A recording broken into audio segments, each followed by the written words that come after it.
మత్స్య కార్మికులకు అధ్యక్ష ఇవాళ బీఆర్ఎస్ ప్రభుత్వం ఉన్ననాడు కేసీఆర్ గారు ఉన్నప్పుడు అధ్యక్ష ఇది తప్పక చెప్పాలి అధ్యక్ష. ఎందుకంటే దాదాపు ఈ 7 సంవత్సరాల 2016-17 నుంచి 2020, 23, 24 వరకు అధ్యక్ష 523 కోట్ల రూపాయలకి ఖర్చు పెట్టి 550 కోట్ల చేప పిల్లలు రొయ్య పిల్లలను మిషన్ కాకతీయ కింద కేసీఆర్ గారు అద్భుతంగా చేసిన 26,000 ట్యాంకులలో ఆ చేప పిల్లలు వేస్తే ఇవాళ పోయినసారి బడ్జెట్లో 2023లో మేము పెట్టినప్పుడు చేప పిల్లలకి 86 కోట్ల రూపాయలు పెట్టి 86 కోట్ల చేప పిల్లలు వేసినాం. ఇవాళ 22 కోట్లు పెట్టి 25 కోట్ల రొయ్యల పిల్లలు వేసినాం.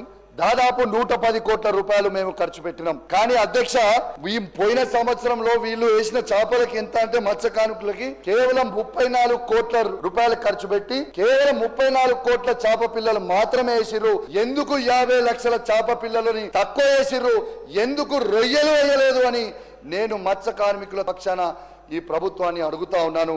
దయచేసి వాళ్ళని కూడా ఆదుకోవాలని కోరుతా ఉన్నాను అధ్యక్ష. దీని మీద ఒక చిన్న చెప్తా అధ్యక్ష. నా హుజరాబాద్ నియోజకవర్గంలో అధ్యక్ష ఇవాళ 304 వాటర్ ట్యాంకులు ఉంటాయి అధ్యక్ష. ఆ ట్యాంకుల మా బీఆర్ఎస్ పార్టీ ప్రభుత్వం ఉన్న నాడు 60 లక్షల చేప పిల్లలు వేసినాం అధ్యక్ష. మొన్న వేసిన ట్యాంకులు కేవలం 200 ట్యాంకులలో వేసిండ్రు. ఆ 200 ట్యాంకులలో ఎంత వేసిండ్రు? కేవలం 26 లక్షలు మాత్రమే వేసిండ్రు. ఎందుకు తగ్గించురో నేను అడుగుతా ఉన్నాను. ఉదాహరణ అధ్యక్ష, మా కమలాపూర్లో పెద్ద చెరువు ఉంటుంది అధ్యక్ష. ఆడ ముదిరాజులు ఎక్కువ అధ్యక్ష.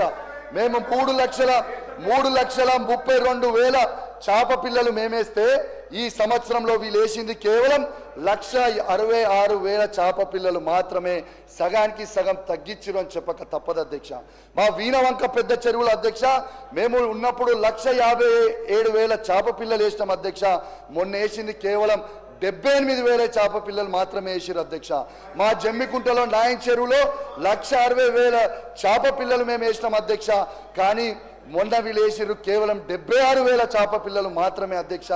మరి ఇది మత్స్య కార్మికులు ఏ తప్పు చేసిర్రు, ఎందుకు తగ్గించిర్రు అనేది ఇవాళ తెలంగాణలో ఉన్న మత్స్య కార్మికులకి మీరు జవాబు చెప్పాల్సిన అవసరం ఉన్నది అధ్యక్ష.